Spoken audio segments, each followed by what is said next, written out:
और फिर जब हर तारीख पे जाती थी, देखो जाना आसान नहीं होता है, क्योंकि मेरी दिहाड़ी भी, मेरे पेशेंट भी छूटते थे उस दिन। 10 रुपये मेरी पार्किंग का भी लगना, जो भी खर्चा था वो सब लगना होता था, वो मेरा नुकसान था।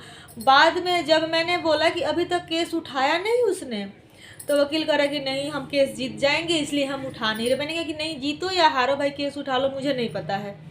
तो पर उसने मतलब क्योंकि इन लोगों ने ऐसे ही से स्पिरिट लिखा हुआ था ना, क्या कहते हैं, जो भी कहानी बनाया हुआ था, जिसमें मैं परेशान हूँ और किसी तरह मैं ना रहूँ ताकि वो लोग मेरे घर पे कब्जा कर ले। मैं ये नहीं कहती हूँ कि वो इस तरह का घर नहीं खरीद सकते, वो खरीद सकते हैं, 1 मिनट में खरीद सकते हैं, क्योंकि उनके पास बहुत पैसा है। ये 50 लाख का या ये कोई बहुत बड़ा उनके लिए रकम नहीं है। 50 लाख या 40 लाख कोई बहुत बड़ी रकम नहीं है, पर वो इस लोकेशन पर उनको नहीं मिल सकता जहाँ पर मेरा घर है। ये लोकेशन उनको नहीं मिल सकता।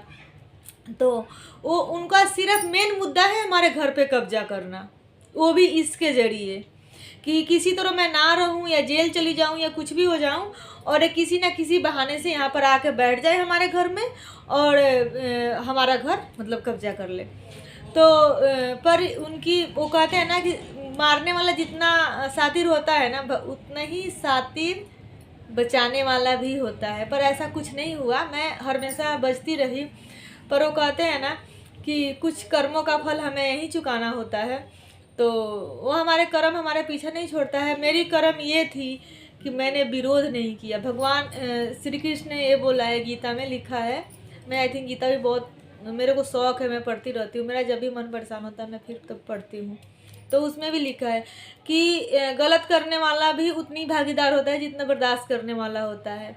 क्योंकि जब मेरा ससुर और मेरे देवर, इन लोगों ने जब मेरे साथ ये सब किया कि तू मेरी है, मेरे साथ 1 रात बिता या 2 रात बिता या मेरी होके रह ले, तो मैंने उसका विरोध नहीं किया। तो वो उसकी सज़ा तो मुझे भुगतनी पड़नी है। उसके बाद चलो वो उनको साइड मार दो। जब मेरा पति ही मेरे को बोल रहा कि तेरे को समझ नहीं है, तेरे पास बुद्धि नहीं है, नहीं तो तू मेरे भाई और मेरे बाप पे राज करती, तो उस टाइम भी मैंने विरोध नहीं किया। तो उस सब की सज़ा तो भुगतनी पड़ती है ना। तो इतना धर्मात्मा बनना तो सज़ा तो भुगतनी पड़ती है। तो वो तो मेरे सज़ा पीछा छोड़ेगी नहीं। तो ऐसे ऐसे करके ना बहुत टाइम निकल गया। और जब मैंने वकील को बोला ना कि मैं नहीं आती, जाओ जो होना, फिर उसने बोला उसको, तो उसने बोला कि वैसे तेरी वाइफ कह रही है कि मैं नहीं आती, तो बोल रहा है उसको बोल दो कि फिर आगे वही भुगतेगी।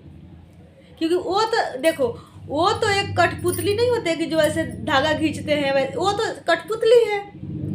वो जैसे उसका बाप धागा खींचता है तो वैसे वो चलता है। तो ऐसे ऐसे सब कुछ होता रहा।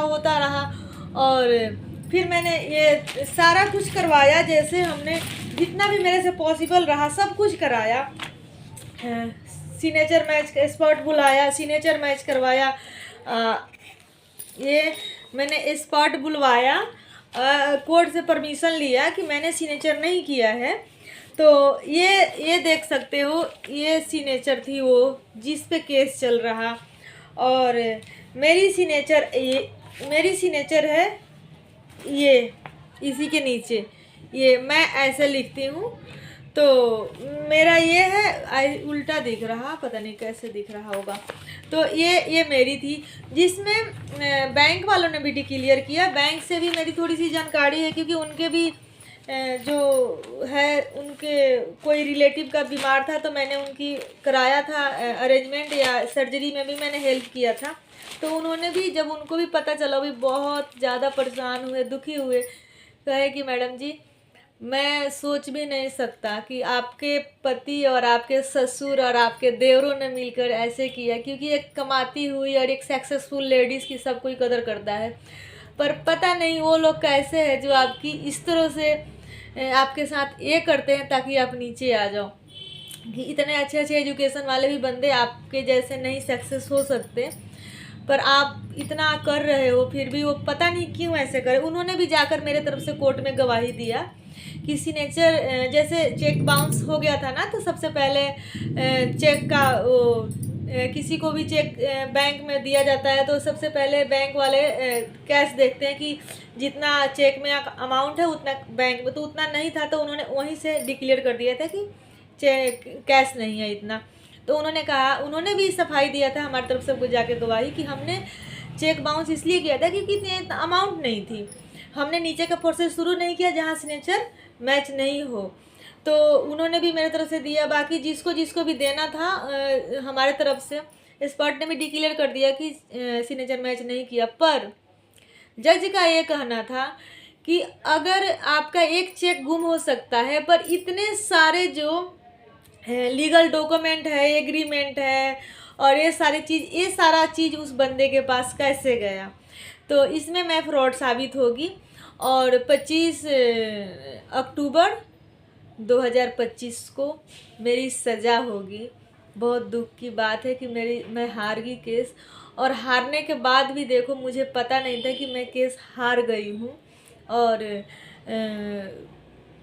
अगले दिन मुझे पता चला शाम को, मैं बता नहीं सकती, उस दिन तो ऐसे लग रहा था कि जैसे आज आखिरी दिन है हमारी लाइफ का। मैं क्या करूँ कुछ नहीं समझ में आता। मैं घर आ गई किसी तरह, मैं घर पे आके बहुत रोई। मेरे बच्चे ने भी, छोटे वाला बेटा था घर पे, उसने भी ऐसे सिर मार के बहुत रोया।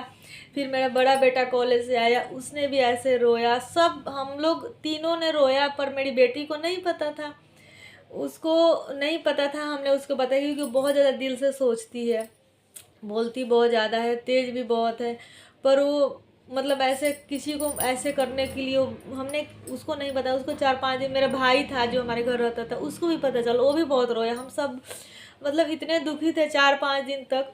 और उस बंदे को मेरे भाई ने फ़ोन किया, सब ने फ़ोन किया, मतलब जो लोग भी थोड़ा बहुत था या तो किसी कोई भी, तो सब उनको बोला कि उस पर बीती है तो वो जाने, वो उसका कर्म है। जबकि आप देख लो इतनी सी भी मेरी गलती नहीं है, ना मैं उस बंदे को जानती हूँ, ना मैंने इन 20 सालों में ना उसकी कमाई का, जो भी मैंने अगर उसकी कमाई का भी खाया होगा ना, वो भी चैन वाली रोटी नहीं खाई थी, वो भी लाज, जूता, गाड़ी, इस टाइम का उस टाइम का, हफ्ता भी ना खाए। मैंने ये वाली ज़िंदगी उसकी कमाई के साथ खाई थी। ये पता नहीं अलार्म क्यों इतना बंद कर दिया। तो ये मेरे बेटे का अलार्म बजती है इस टाइम का, पता नहीं कितना टाइम हो रहा, 7 बज गए हैं, वो खाना खाने का अलार्म बजता है उसका। तो मैं आप बता रही हूँ कि फिर हम लोग इतने परेशान थे, और जो भी था इतना ज़्यादा मैंने अपनी ज़िंदगी में मैं जहाँ तक दूर तक भी लोगों को जानती हूँ ना, कोई भी घटिया मर्द या घटिया माँ बाप या घटिया भाई बहन नहीं होंगे जो इसमें इसका साथ दिए होंगे। दूसरी बात ये है कि चलो अगर ये घटिया है, इसकी बुद्धि ऐसी हो गई है, तो तेरे बाप को, तेरी माँ को तो हमने बताया था ये बात, पर उन लोगों ने कभी विरोध, वो करे कि वो जो कर रहा है सही कर रहा। उसका तो उसकी भी क्लिप है मेरे पास, इसका बाप का कहते हुए कि तेरे साथ तो जो वो करेगा ना वो तू जानेगी, और हम लोग, और कोई नहीं करेगा, वो ही करेगा। यानी इसको मोहरा बनाते हुए सब उन्होंने अपनी चाल चले हैं। पर वो कहते हैं ना कि सबका टाइम आता है। मैंने भी सोच लिया है कि मेरा भी, अब मैंने बहुत सोचा है इस पर कि मुझे क्या करना चाहिए। और गाइस, जब मेरी उस दिन जेल हुई थी, मेरे को कुछ नहीं समझ में आया था। 20 दिन का मौका मिला था कि 20 दिन में आप अपनी सफाई दे सकते हो या अपनी बेल करवा सकते हो। फिर मैं नाइट ड्यूटी करती हूँ ना, वहाँ मैंने बताया सबको, तो उन्होंने मेरी काफ़ी हेल्प की, काफ़ी क्या, उन्होंने ही सब कुछ किया। उन्होंने वकील अपना किया और सब कुछ किया, और उन्होंने मेरे को बोला कि भाभी और भैया सब ने बोला वहाँ पे कि आपको घबराने की कोई ज़रूरत नहीं है, कुछ भी वो हम कर लेंगे, हम आपको बचा लेंगे, जैसे भी होगा ना, आपको जेल होगी ना कुछ होगा, जो भी होगा वो हम सब कर लेंगे। तो गाइस, मैं तो उन चीज़ से बच गई। अब मैंने वो क्या कहते हैं ना, पहले वो नीचे कोई कोर्ट था उसमें था केस, अब मैंने थोड़ा सा उसके ऊपर सेशन कोर्ट में केस डाल दिया है। वो आगे प्रोसेस शुरू होगा, जैसे जैसे होगा हो जाएगा।